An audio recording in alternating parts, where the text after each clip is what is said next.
Hello, good evening सभी students को। और आज अपने जो नया टॉपिक स्टार्ट करने वाले हैं, आंख वाला जो टॉपिक अपने पढ़ रहे थे वो कंप्लीट हो गया है। और आज जो अपने नया टॉपिक स्टार्ट कर रहे हैं वो कौन सा है? ईयर यानी कान है, या अपने इसको कर्ण भी बोलते हैं। ठीक है, तो कान की आपके सामने संरचना है। संरचना के बारे में अपने थोड़ा सा बाद में बात करेंगे, पहले इसकी बात कर लेते हैं इंपॉर्टेंस, जो सीधी कंपटीशन एग्जाम के अंदर टर्म उठ जाती है। कई बार कंपटीशन एग्जामिनर जो है वो क्या करता है, कई बार ऊपर से क्वेश्चन उठा लेता है। तो छोटी मोटी जो बातें हैं उनके बारे में पहले अपने क्या करेंगे, चर्चा करेंगे, बाद में इसकी संरचना पर आएंगे। ठीक है, तो स्टार्ट करते हैं कान के टॉपिक को। सबसे पहली बात अपने को पता होना चाहिए कि कान जो है उसका कार्य क्या है, कान के क्या है, कार्य क्या है। तो सबसे पहले अपने को पता होना चाहिए कि कान जो है वो अपने को आज तक यही सुनने को मिला है कि कान जो है वो क्या करता है, सुनने का काम करता है। और अपने को भी पता है कि कान क्या करता है, सुनने का काम करता है। लेकिन कान के अंदर सुनने के अलावा एक और बहुत ज़्यादा इंपॉर्टेंट काम है, जिसको अपने क्या बोलते हैं, जिसको अपने बोलते हैं शरीर का संतुलन बनाना, बॉडी को मेंटेन करना। ठीक है, शरीर का संतुलन बनाना या बॉडी को मेंटेन करना। सबसे पहला काम जो कान का होता है, सबसे पहला काम जो है कान का, वो क्या है कि ये क्या करता है, श्रवण, या अपने बोल सकते हैं कि तरंगों को इकट्ठा करता है। क्या करता है? ध्वनि तरंगों को क्या करता है, ध्वनि तरंगों को इकट्ठा करता है। ठीक है, इकट्ठा करता है, ध्वनि तरंगों को इकट्ठा कर लिया। उसके बाद में वह क्या करेगा, श्रवण यानी क्या करेगा, सुनने का काम करेगा। श्रवण या अपने क्या बोल सकते हैं, सुनने का काम करेगा। इसका एक काम तो ये हो गया कि ध्वनि तरंगों को इकट्ठा करेगा और श्रवण का काम करता है, सुनने का काम करता है। दूसरे काम की अगर बात करें जो इंपॉर्टेंट है, और इसका क्या कहलाएगा, फंक्शनल कार्य कहलाएगा। ठीक है, क्रियात्मक काम जो है उसका क्या है, वो है शरीर का संतुलन बनाना। शरीर का संतुलन बनाना, शरीर का संतुलन बनाना। ठीक है, शरीर का संतुलन बनाना जो है इसका इंपॉर्टेंट काम है। तो कान के दो काम हैं। ठीक है, एक तो सुनना और एक बॉडी का संतुलन बनाना। अब बॉडी का संतुलन किस प्रकार से बनाता है, कई बार आपने देखा होगा कि अपने कानों में दबाव वाली हवा भर जाती है तो अपना सिर जो है वो घूमने लग जाता है, ऐसे जी चकराने लग जाता है, धरती हिलती हुई नजर आती है। तो वो ऐसा क्यों होता है, क्योंकि कान जो है वो अपना क्या करता है, बॉडी का संतुलन बनाने का काम भी करता है। ठीक है, उसके बाद में इसके कार्य हो गए। बाद में देखते हैं कि इसको किस प्रकार से अपने पढ़ें। तो इसको बांटा गया है कितने भागों के अंदर, 3 भाग के अंदर बांटा गया है। कान को कितने भाग में बांटा गया है, कान को डिवाइड किया गया है 3 भाग के अंदर। जैसे अपने ब्रेन पढ़ा था, ब्रेन को कितने भागों में बांटा गया था, 3 भाग में बांटा गया था। ब्रेन को भी कितने भाग में बांटा गया था, 3 भाग में बांटा गया था। इसी प्रकार से कान कितने भाग में बटा हुआ है, 3 भाग में बटा हुआ है। तो सबसे पहला जो भाग आएगा वो क्या आएगा, बाह्यकरण। क्या होएगा, बाह्यकरण बोलेंगे। पहले भाग को क्या बोलेंगे, बाह्यकरण। सेकंड वाला जो भाग आएगा उसको क्या बोलेंगे, मध्यकरण। ये क्या कहलाएगा, मध्यकरण कहलाएगा। ये हो गया मध्यकरण। तीसरा जो इसका भाग आएगा वो क्या कहलाएगा, अंतःकरण। तीसरा भाग क्या कहलाएगा, अंतःकरण। ये हो गया अंतःकरण। यानी कान को अपने 3 भाग के अंदर पढ़ेंगे। ठीक है, कान के कौन कौन से भाग होते हैं, कान का सबसे बाहरी भाग जो अपने को देखने पे दिखाई देता है, ऐसे भाग को अपने क्या बोलते हैं, बाह्यकरण बोलते हैं। जैसे मैं बात करूं, अपना जो कान है, ये कान का जो बाहर वाला हिस्सा है, ठीक है, ये अपने को बाहर से देखने पे दिखाई देता है। ठीक है, ये चमड़े जैसी जो संरचना है इसके बारे में अभी बात करेंगे। डायग्राम पे देखो, पहले डायग्राम के अंदर ये जो चमड़े जैसी संरचना है इसको अपने क्या बोल रहे हैं, इसको बोल रहे हैं पिन्ना। ठीक है, या अपने इसको क्या बोल सकते हैं, ईयर पिन्ना बोल सकते हैं। इसको क्या बोल सकते हैं, ईयर पिन्ना बोल सकते हैं। इसको लिख दो ईयर पिन्ना। अब ईयर पिन्ना क्या है, बाह्यकरण के अंदर ये जो ईयर पिन्ना दिखाई दे रही है, ये बाह्यकर्ण पल्लव जो है, हिंदी के अंदर क्या बोलते हैं, कर्ण पल्लव बोलते हैं। तो इन्हीं कर्ण पल्लव को ईयर पिन्ना बोलते हैं। जितना भी कान का संरचना जो है, जितनी भी कान की संरचना अपने को आकारिकी में देखने को बाहर से नजर आ रही है, वो किसके अंतर्गत आएगी, बाह्यकरण के अंतर्गत आएगी। बाद में बात करेंगे मध्यकरण की। मध्यकरण के अंतर्गत क्या आएगी, बाह्यकरण के अलावा यहाँ से जो ये कुहर नलिका जा रही है, इसको क्या बोलते हैं, कुहर नलिका बोलते हैं, या इसको बोलते हैं एक्सटर्नल एड्यूटरी वेन। ठीक है, या अपने इसको क्या बोलेंगे, कुहर नलिका बोलेंगे। ये कुहर नलिका कहाँ तक जाएगी, पर्दे तक जाएगी। हालांकि पर्दा वाला भाग जो है, जिसको अपने क्या बोलते हैं, टिम्पेनिक मेम्ब्रेन बोलते हैं। क्या बोलते हैं, टिम्पेनिक मेम्ब्रेन, या बोलते हैं टिम्पेनिक झिल्ली। ये जो पर्दे वाला भाग है ये किसके अंदर आता है, मध्यकरण के अंदर आता है। लेकिन यहाँ तक का भाग, ये नलिका वाला भाग क्या कहलाएगा, नलिका वाला भाग कहलाएगा मध्यकरण। ठीक है, उसके बाद में बात करेंगे अपने अंतःकरण की। तो स्टार्ट करते हैं। सबसे पहला जो कान का भाग पढ़ेंगे वो कौन सा पढ़ेंगे, बाह्यकरण स्टार्ट करेंगे। उससे पहले आपको एक पॉइंट और ध्यान में रख लेना है कि कान को क्या बोलते हैं, कान को बोलते हैं फोनो रिसेप्टर। जैसे मान लो आंख पड़ी थी, आंख को क्या बोलते हैं, फोटो रिसेप्टर। फोटो वर्ड किसके लिए यूज करते हैं? प्रकाश के लिए यूज करते हैं। साइंस के अंदर जिस भी टर्म के अकॉर्डिंग प्रकाश की बात होगी, जब जब प्रकाश की बात होगी तो साइंस के अंदर फोटो वर्ड जो यूज किया जाता है, फोटो का मतलब क्या होता है? अरे अपनी जो फोटो खींचती है उसको क्या बोलते हैं? छाया, चित्र, ठीक है, चित्र। यानी फोटो वर्ड यहाँ पे किसके लिए यूज किया जाएगा? प्रकाश के लिए यूज किया जाएगा, ठीक है। तो प्रकाश के लिए आंख काम कर रही थी, उसको प्रकाश के लिए आंख क्या हो जाएगी? Photo receptor. अब कान क्या कर रहा है? सुनने का काम कर रहा है, संतुलन बनाने का काम कर रहा है, तो इसको अपने बोलते हैं फोनो रिसेप्टर। इसको क्या बोलते हैं? फोनो रिसेप्टर।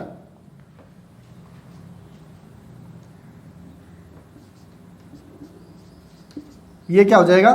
फोनो रिसेप्टर हो जाएगा। कान को क्या कहते हैं? फोनो रिसेप्टर भी कहते हैं।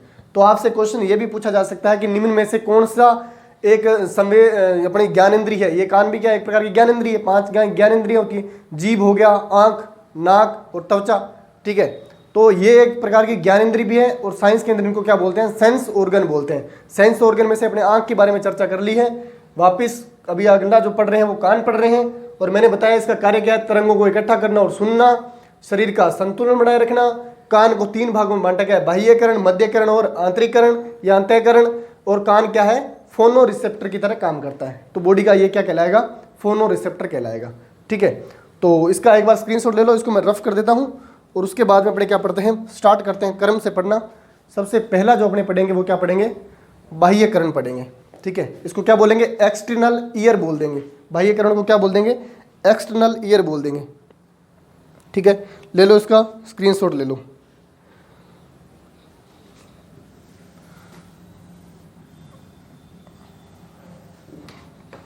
कान के टाइप देख रहे हैं? सबसे पहला टाइप देख लेते हैं, कौन सा? बाह्यकरण। सबसे पहला प्रकार आ जाएगा जिसको अपने क्या बोलेंगे? बाह्यकरण बोलेंगे। अब बात करते हैं बाह्यकरण को। बाह्यकरण को भी कितने भाग में बांटते हैं? 2 भागों में बांट लेते हैं, ठीक है। कान कितने भागों में बटा हुआ है? कान 3 भागों में बटा हुआ है। सबसे पहला भाग कौन सा पढ़ रहे हैं? बाह्यकरण पढ़ रहे हैं। बाह्यकरण को भी कितने भागों में बांटेंगे? 2 भागों में बांटेंगे। सबसे पहला भाग कहलाएगा कर्ण पल्लव। क्या कहलाएगा? कर्ण पल्लव, ठीक है। जिसको अपने क्या बोलते हैं? ईयर पिन्ना बोलते हैं। जिसको क्या बोलते हैं? ईयर, डबल एन है, हाँ, ईयर पिन्ना बोलते हैं, ठीक है। और दूसरा जो भाग कहलाएगा वो क्या कहलाएगा? कर्णकुहर। इसको क्या बोलेंगे हिंदी के अंदर? कर्णकुहर। इसको बोल दिया कर्णकुहर। मतलब ये जो ईयर पिन्ना के आगे वाली इतनी सी जो नलिका है, इसको क्या बोल रहे हैं? कर्णकुहर बोल रहे हैं। या अपने ये बोल सकते हैं कि कान के द्वारा बाह्य, जैसे मान लो ये ईयर पिन्ना है, ये बाहर वाला ईयर पिन्ना है, ये जो अंदर का खालिस्तान है जिसके अंदर अपने ऐसे उंगली मारते रहते हैं, ऐसे उंगली मारते हैं ना बैठे बैठे, तो ये उंगली मारने वाला हिस्सा जो है वो क्या कहलाएगा? कर्णकुहर कहलाएगा, ठीक है। और आगे वाली छोटी सी वो नलिका, जस्ट नलिका के आगे ही अपने को क्या मिलेगा? पर्दा मिलेगा। अब बात करते हैं सबसे पहले कर्ण पल्लव क्या है। तो मैं लिख रहा हूं पहला पॉइंट, कर्ण पल्लव के संदर्भ के अंदर, क्योंकि कर्ण पल्लव ओनली फॉर स्तनधारियों के अंदर पाए जाते हैं, ठीक है। स्तनधारी जितने भी जीव हैं, स्तनधारी मतलब जिनके अंदर मेमेलियंस ग्लैंड पाई जाती हैं, ऐसे जीव जिनके अंदर स्तन ग्रंथियां पाई जाती हैं, वो सभी के सभी जीव क्या कहलाते हैं? स्तनधारी जीव कहलाते हैं। जिनके भी स्तन ग्रंथियां हो, ठीक है, अगर उनके अंदर दुग्ध निर्माण होता हो, अगर नहीं होता हो, वो मायने नहीं रखता। लेकिन जैसे मान लो मानव की बात करें तो मानव एक स्तनधारी प्राणी है, ठीक है। अब ऐसे नहीं बोल सकते कि पुरुष के अंदर तो सर दुग्ध स्त्रावण होता ही नहीं है, वो कैसे स्तनधारी हो गया। लेकिन पुरुष जो है वो मानव की कैटेगरी के अंदर आता है। मानव को बांटा गया है, यहाँ पे मैन गण को माना गया है, ठीक है, न कि पुरुष और मेल और फीमेल की बात नहीं करनी यहाँ पे। तो मानव या अपने मनुष्य बोलेंगे तो मनुष्य या मानव क्या आ जाएगा? एक स्तनधारी प्राणी आ जाएगा, यानी उनके अंदर स्तन ग्रंथियां पाई जाती हैं और वो दुग्ध निर्माण करती है अपने शिशु का पालन पोषण करने के लिए। उसी प्रकार से गाय, भैंस, भेड़, बकरी को देख लो, उनके अंदर भी स्तन ग्रंथियां पाई जाती है, दुग्ध निर्माण होता है, ठीक है। तो जिन प्राणियों के अंदर स्तन ग्रंथियां पाई जाती है उनको अपने बोलते हैं स्तनधारी प्राणी। जितने भी स्तनधारी प्राणी हैं, स्तनधारी प्राणियों के अंदर क्या पाए जाते हैं? स्तनधारी प्राणियों के अंदर क्या पाए जाते हैं? ईयर पिन्ना पाए जाते हैं, बाह्य कर्ण पल्लव पाए जाते हैं। मैंने आपको बहुत बार यही ट्रिक बताई है कि स्तन ग्रंथियों की पहचान अपने नहीं कर सकते, ठीक है। हर एक जीव के स्तन ग्रंथियां नहीं देख सकते। अरे भाई, हर एक जीव की स्तन ग्रंथियां देखने जाओगे तो पड़ेगे ना, हाँ, कोई डांटेगा, ठीक है। इस प्रकार की कंडीशन भी उठ सकती है। मान लो आप शेर की स्तन ग्रंथियां देखने चले जाओ, वहां पे क्या होगा? वहां पे शेर आपको खा जाएगा। तो ऐसी ऐसी भयंकर कंडीशनें भी उत्पन्न हो सकती है। और कुछ इस प्रकार के जीव जो हैं उनकी स्तन ग्रंथियां अपने को दिखाई नहीं देती। जैसे मैं बात करूं किसकी? चमगादड़ की बात कर लो, ठीक है। चमगादड़ जिसको बोलते हैं, चमगादड़ जो है वो एक स्तनधारी प्राणी है, लेकिन उनकी स्तन ग्रंथियां दिखाई देती है क्या? वो तो उड़ता है, उनके पंख भी पाए जाते हैं, लेकिन वो क्या है, उनके जो चमगादड़ होता है उसको मरने के बाद देखना उसके छोटे छोटे अपने जैसे ईयर पिन्ना है ना, वैसे छोटे छोटे उनके भी क्या होते हैं, ईयर पिन्ना होते हैं। चमगादड़ को छोड़ो, दूसरा एग्जाम्पल ले लो चूहे का। अब चूहे की स्तन ग्रंथियां आपको दिखाई देती है क्या? नहीं देती। चूहे की स्तन ग्रंथियां आपको दिखेगी नहीं, लेकिन चूहा भी क्या है, स्तनधारी प्राणी है। देखा होगा चूहे के भी छोटे छोटे कान होते हैं, ठीक है। तो इस प्रकार के बहुत सारे जीव हैं जिनकी स्तन ग्रंथियां अपने को दिखाई नहीं देती, लेकिन अपने किस प्रकार से पहचान कर सकते हैं, ईयर पिन्ना के आधार पर पहचान कर सकते हैं। जिस भी जीव के अंदर ईयर पिन्ना पाई जाती है वो जीव क्या कहलाते हैं, स्तनधारी कहलाते हैं। या ये मान सकते हैं कि स्तनधारियों के अंदर क्या पाए जाते हैं, ईयर पिन्ना यानी कर्ण पल्लव पाए जाते हैं। जिस भी जीव के ये बाहर कर्ण पल्लव दिखाई दे वो सभी जीव क्या कहलाते हैं, स्तनधारी जीव कहलाते हैं, ठीक है। तो स्तनधारी प्राणियों के अंदर क्या पाए जाते हैं, कर्ण पल्लव पाए जाते हैं। स्तनधारी प्राणियों में कर्ण पल्लव पाए जाते हैं। स्तनधारी प्राणियों में कर्ण पल्लव पाए जाते हैं। अपवाद की बात करें, अपवाद, इसके अंदर भी कुछ अपवाद है वो मैं बता देता हूं। अपवाद की बात करें तो सबसे पहला जो जीव अपने को ध्यान में रखना है वो है व्हेल मछली। व्हेल को सब जानते हो। उसके बाद में आपको ध्यान में रखनी है सील को। सील मछली भी क्या है, स्तनधारी है, ठीक है। और ऑर्निथिज, ठीक है, अपने क्या ध्यान रख सकते हैं,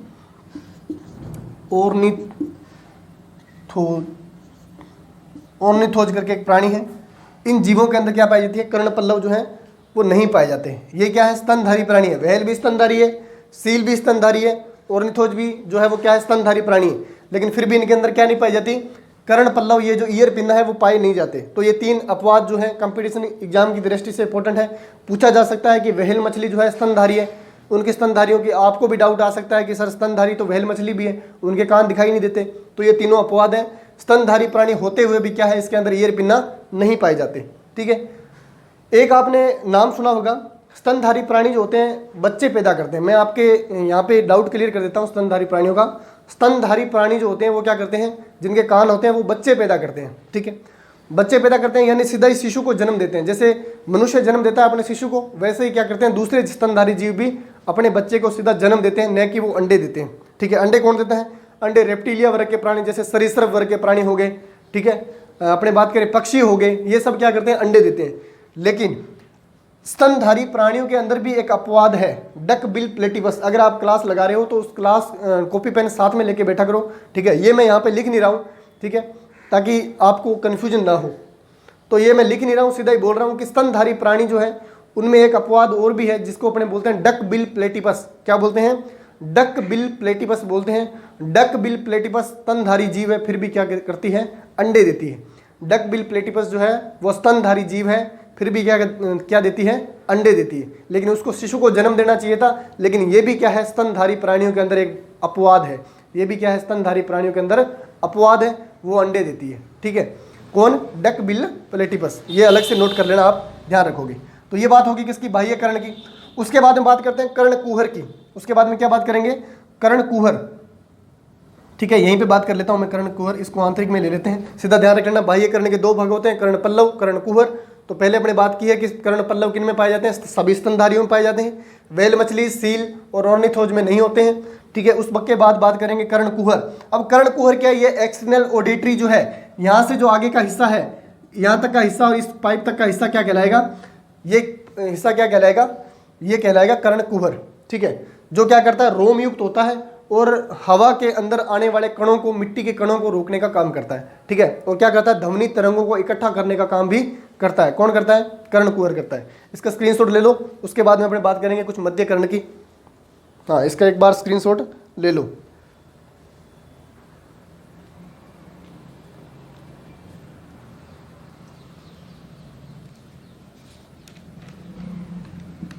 एक बात और आपको कभी नोट की है क्या आपने, कर्ण पल्लव जो होते हैं वो किसके अंदर पाए जाते हैं, खरगोश के अंदर भी पाए जाते हैं, ठीक है। खरगोश भी है, लेकिन खरगोश की बात मैं यहाँ पे क्यों कर रहा हूँ, आपने देखा होगा खरगोश जो है वो बैठा बैठा मान लो अगर चारा खा रहा है या कुछ भी खा रहा है या किसी भी प्रकार की वो एक्टिविटी कर रहा है, तो वो अपने कर्ण पल्लव को क्या कर सकता है, अपनी मांसपेशियों के द्वारा हिला सकता है। आपने नोट किया, कई लोग भी होते हैं, कई मनुष्य भी ऐसे हैं जो क्या करते हैं भाई, ऐसे बैठे बैठे अलग ही टेक्निक अपनाते हैं और इस प्रकार से अपने कान को क्या करते हैं, हिला सकते हैं, ठीक है। कईयों में होती है ये टेक्निक। तो उनकी मांसपेशियां वो बार बार क्या करते हैं, प्रैक्टिस करते हैं, तो इसलिए वो कर्ण पल्लव क्या हो जाते हैं, हिलने लग जाते हैं उनके, ठीक है। लेकिन ये नॉर्मल सभी मनुष्य के अंदर नहीं होता। खरगोश की बात करें तो खरगोश के अंदर क्या होता है, यहाँ लिख देता हूं मैं, खरगोश जो है, खरगोश में कर्ण पल्लव जो है, कर्ण पल्लव पेशियां एक्टिव होती है, तो वो क्या कर सकते हैं, हिला सकते हैं। खरगोश जो होता है, देखा होगा आपने, बेटा बेटा कान को कभी ऐसे कर लेगा, कभी ऐसे कर लेगा, कभी पूरा ऐसे कर लेगा, तो वो क्यों हिला सकता है, क्योंकि अंदर उसके अंदर कर्ण मांसपेशियां जो होती है वो पूरी तरह से एक्टिव होती है। मैं रफ कर दूं इसको, स्क्रीनशॉट ले लिया हो तो।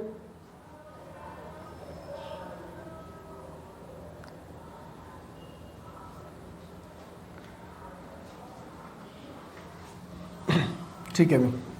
उसके बाद में अपने बाह्यकरण हो गया। उसके बाद में जो कर्ण का प्रकार पढ़ेंगे वो कौन सा पढ़ेंगे, बाह्यकरण हो गया। दूसरा जो प्रकार पढ़ेंगे कान का वो कौन सा है, मध्यकरण, जिसको अपने क्या बोलेंगे, मिडिल ईयर बोलेंगे, ठीक है। तो दूसरा कान का प्रकार हो गया मध्यकरण, मध्यकरण, ये अपना आ गया मध्यकरण, जिसको अपने क्या बोलते हैं, मिडिल ईयर बोलते हैं।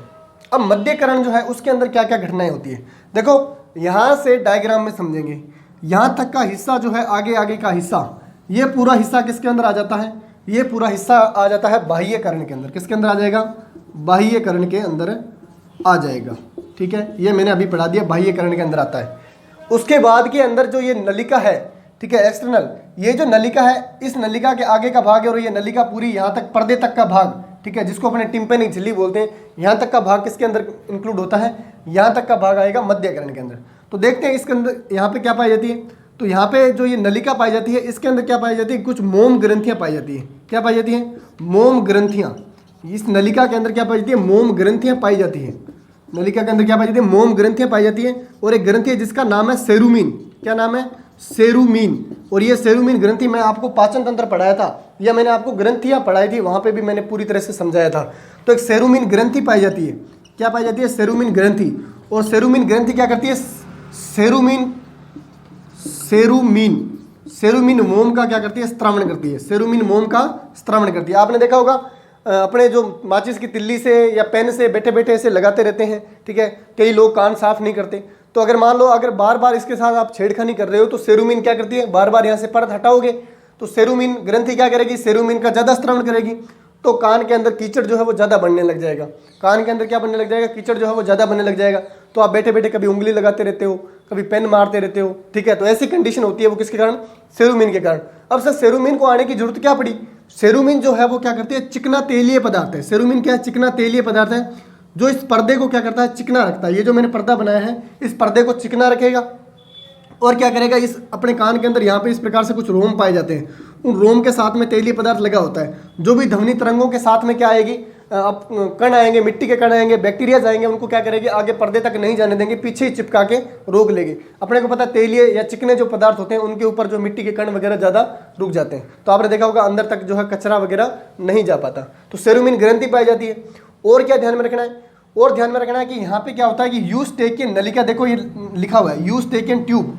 ये यूस्टेकियन ट्यूब जो है वो ग्रास नलिका से जुड़ती है जाके, ठीक है। ये पर्दे तक का भाग क्या कहलाता है, पर्दा जो होता है वो अंतःकरण के अंदर आता है, पर्दा अंतःकरण के अंदर आएगा, लेकिन पर्दे तक का भाग क्या कहलाएगा, मध्यकरण कहलाएगा। पर्दे तक का भाग क्या कहलाएगा, मध्यकरण। लेकिन पर्दा किसके अंतर्गत आएगा, पर्दा आएगा किसके अंतर्गत, पर्दा आएगा अंतःकरण के अंतर्गत, जिसको अपने क्या बोलते हैं, टिम्पेनिक झिल्ली बोलते हैं। इसी पर्दे को क्या बोलते हैं, टिम्पेनिक झिल्ली बोलते हैं।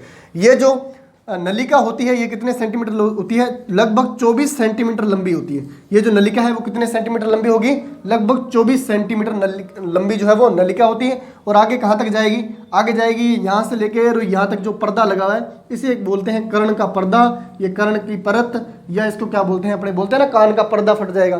तो ये कान का पर्दा जो है वो पूरी तरह से अस्थियों से तना हुआ रहता है, ठीक है, पूरी तरह से तना हुआ रहता है। तो क्या करता है कि जो भी ध्वनि तरंगें आती है उसको एक्सेप्ट करता है और आगे तक भेजता है। अंतःकरण के अंदर देखेंगे, अभी बात करेंगे यूस्टेकियन नलिका की। यहीं से जस्ट इस पर्दे के पास में से क्या निकली है, ये देखो यूस्टेकियन नलिका निकली है, इसको यूस्टेकियन नलिका बोलते हैं।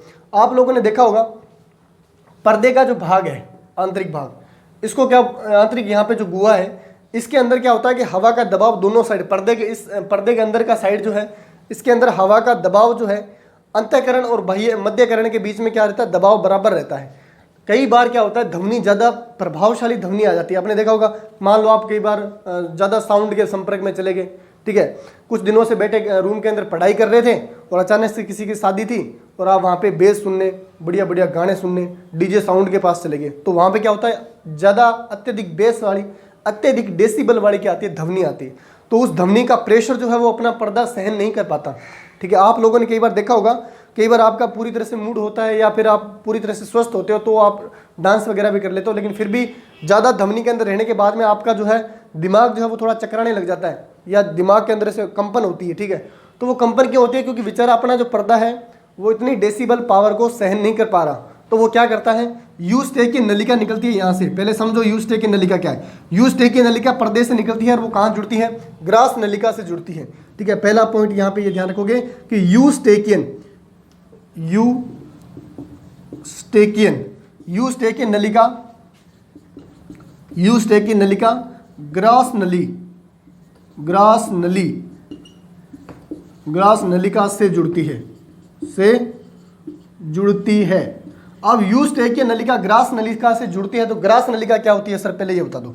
अब ये बताने की जरूरत नहीं है क्योंकि मैंने आपको पाचन तंत्र पढ़ा रखा है। जिसने भी पाचन तंत्र नहीं पढ़ा, प्ले लिस्ट के अंदर पूरी की पूरी पाचन तंत्र की पढ़ी है, तो वहाँ पे जाके क्लासें लगा सकता है। यूस्टेकियन नलिका क्या करती है, यूस्टेकियन नलिका ग्रास नलिका यानी अपनी जो भोजन जाने वाली नलिका है उससे जुड़ी हुई है। कान की ये नलिका इस प्रकार से यहाँ तक, ये क्या करती है, जैसे मान लो कोई ज़्यादा प्रेशर वाली हवा आती है या ध्वनि आती है तो पर्दा क्या करता है, उसको सहन नहीं करता और वो यूस्टेकियन नलिका के माध्यम से कहाँ दे देता है, ग्रास नलिका को, और ग्रास नलिका से वो हवा या वो प्रेशर वाली ध्वनि जो है वो मुंह से बाहर हो जाती है, यानी मुख से बाहर कर देता है एक्स्ट्रा ध्वनि को, एक्स्ट्रा प्रेशर वाली दाब को। अरे ध्वनि क्या एक प्रकार की प्रेशर वाली दाब है, तो उस दाब को क्या करेगा, यूस्टेकियन नलिका ग्रास नलिका से होती हुई मुख से बाहर निकाल देगी, ठीक है। अब ये सर जुड़ी हुई है या नहीं है हमारे को तो पता ही नहीं चलता। तो इसका एग्जांपल मैं आपको बता देता हूँ। मान लो आपको जुकाम लगा हुआ है, ठीक है, बहुत अच्छे वाला जुकाम लगा हुआ है, नाक पूरी तरह से बंद हो रखा है, ठीक है। तो ऐसा सभी के साथ होता है और आपके साथ जरूर हुआ होगा, ठीक है। तो पूरी तरह से आप नाक जो है बंद हो रखा है, तो आप क्या करते हो, ज़्यादा जुकाम लगा हुआ, खाना खाने की कोशिश भी करते हो तो भी आपने देखा होगा कि कानों के अंदर अचानक से दाब वाली हवा भर जाती है, फिर आप निकलते हो कुछ ना कुछ, फिर धीरे धीरे वो हवा जो है वो बैलेंस हो जाती है, ठीक है। तो वो क्यों हो रहा है, वो यूस्टेकियन नलिका के कारण हो रहा है।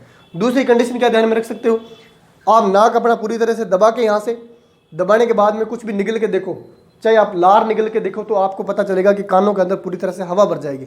फिर नाक को छोड़ना और फिर कुछ निकल के देखना, तो कानों के अंदर से हवा जो है वो बाहर निकल जाएगी, ठीक है।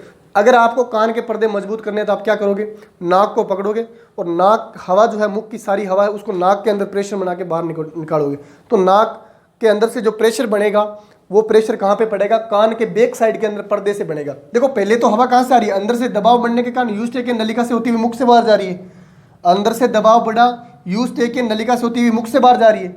लेकिन अगर आप क्या करोगे, नाक को पकड़ लोगे और हवा का दाब लगाओगे तो यूस्टेकियन नलिका से वापस इस साइड दाब लगेगा, इस साइड दाब लगेगा, तो पर्दे के अंदर किसी भी प्रकार का अगर संकुचन हो रखा है, पर्दा ढीला हो रखा है, ठीक है, तो पर्दा क्या होएगा, पूरी तरह से तन जाएगा वापस। आप करके देख लेना, जो बार बार ये प्रैक्टिस करते हैं उनके पर्दे जो होते हैं वो मजबूत रहते हैं, उनको बुढ़ापे के अंदर किसी भी प्रकार की कोई दिक्कत नहीं आने वाली, ठीक है। ज़्यादा जोर का प्रेशर मत लगाना भाई, कान फट जाएगा। अत्यधिक प्रेशर मत लगाना, उतना ही प्रेशर लगाना जितना आप थोड़ा सा सहन कर सको, ठीक है। अति जो है वो हर किसी की माड़ी होती है, तो ये चीज़ विशेष तौर पे ध्यान रखनी। कहीं ज़्यादा प्रेशर लगाने लग जाओ, कान को अचानक से मजबूत करने लग जाओ, पता चला बहरा होके बैठ गया, बाद में बोले सर को दोष देते फिर, तो ऐसी कंडीशन मत करना, ठीक है। तो ले लो इसका एक बार स्क्रीनशॉट ले लो, कुछ बातें रही है वो करेंगे उसके बाद में।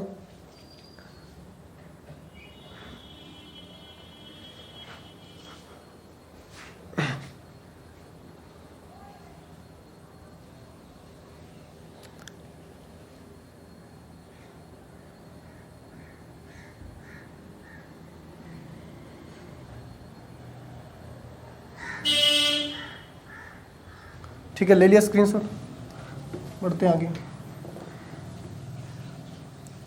मध्य करने के लिए एक दो पॉइंट और ध्यान में रखना है। यहाँ तक का भाग जो है आपने पढ़ लिया है, यहाँ तक कि आगे की जो गुहा आएगी, गुहा यानी खाली जगह आएगी, इस गुहा को क्या बोलते हैं, टिम्पेनिक गुहा बोलते हैं, यानी टिम्पेनिक झिल्ली है, टिम्पेनिक झिल्ली यानी कान का पर्दा है, और यहाँ तक की गुहा को क्या बोल देंगे, टिम्पेनिक झिल्ली बोल देंगे। अब यहाँ का टिम्पेनिक झिल्ली है और इसी खाली जगह को क्या बोलेंगे, टिम्पेनिक गुहा बोलेंगे। अब टिम्पेनिक गुहा जो होती है, वहाँ पे बैक साइड के अंदर, जैसे मैं बात करूँ अंतःकरण के अंदर, ये देखो कौन सी है, मेलियस अस्थि पाई जाती है। मेलिस यानी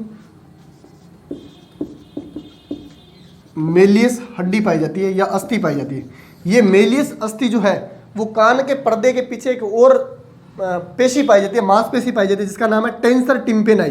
क्या बोलते हैं? टेंसर टिम्पेनाई। टिम्पेनाई, टेंसर टिम्पेनाई जो है, मेलियस जो है वो टेंसर टिम्पेनाई पेशी के द्वारा क्या करती है, कान के पर्दे को खींच के रखती है ताकि कान का पर्दा क्या रहे, तना रहे। कान का पर्दा क्या रहे, तना रहे। ये बात आपको विशेष तौर पे ध्यान रखनी है कि कान का पर्दा जो होता है वो किस वजह से तना रहता है। कान का पर्दा जो होता है वो किस वजह से तना रहता है, तो कान का पर्दा टेंसर टिम्पेनाई करके एक क्या पाई जाती है, पेशी पाई जाती है, उसके द्वारा क्या रहेगा, तना रहेगा। ठीक है, ये तो हो गई मध्यकरण की कुछ बातें। अब टेंसर टिम्पेनाई के अंदर कुछ सेरुमिन जैसे तरल पदार्थ भी पाए जाते हैं, जो क्या करेंगे, इसको रोकने का काम करेंगे। जितने भी बैक्टीरियल इन्फेक्शन वाले जो आएंगे, या फिर अपनी बात करें कि जितने भी प्रेशर वाली हवा आएगी उनको रोकने का काम करेंगे। ठीक है, तो यहाँ तक का पार्ट टिम्पेनिक झिल्ली। टिम्पेनिक झिल्ली जो है, अब कई जीवों के अंदर क्या नहीं पाई जाती, कुहर नलिका जो है वो नहीं पाई जाती, या अपने बोलते हैं कि एक्सटर्नल ऑडिटरी जो नलिका है वो नहीं पाई जाती, और बाह्य कर्ण भी नहीं होते। कौन से जीवों के अंदर नहीं होते? जैसे मैं बात करूँ सांप हो गया, मेंढक हो गया, इन सभी जीवों के अंदर क्या नहीं पाए जाते, बाह्य कर्ण नहीं पाए जाते, लेकिन क्या पाई जाती है, ओनली फॉर टिम्पेनिक झिल्ली पाई जाती है। और अपने को पता है कान का पर्दा ही क्या है, टिम्पेनिक झिल्ली। अब कान का पर्दा टिम्पेनिक झिल्ली है, और मेंढक के अंदर और सांप के अंदर सीधे ही तौर पे क्या होती है, टिम्पेनिक झिल्ली होती है सरफेस पे। ध्यान से कभी सांप को या मेंढक को गौर से देखना, उनके आँख के पास में जस्ट यहाँ पे एक येलो कलर की इस प्रकार से घुमावदार संरचना पाई जाती है उसी दोनों साइड में। तो मेंढक की उसी संरचना को अपने क्या बोलते हैं, टिम्पेनिक झिल्ली बोलते हैं। उनकी टिम्पेनिक झिल्ली थोड़ी मजबूत होती है, अपनी नाजुक है ताकि अंदर की तरफ है, उनकी मजबूत है ताकि उनके पास बाह्यकर्ण नहीं है। तो उनके पास बाह्यकर्ण पल्लव नहीं होते, उसके पास में क्या होता है, सीधे ही टिम्पेनिक झिल्ली होती है। तो वो टिम्पेनिक झिल्ली से सीधा क्या कर लेते हैं, सुन लेते हैं। लेकिन ये नहीं है कि कान उनके होते नहीं है, उनके भी कान होते हैं। ठीक है, तो बाकी जो कान के पार्ट बचे हैं उनकी बात करेंगे नेक्स्ट क्लास के अंदर। आज के लिए इतना ही। क्लास को ज़्यादा से ज़्यादा शेयर करो और लाइक करो। मिलते हैं नेक्स्ट क्लास में।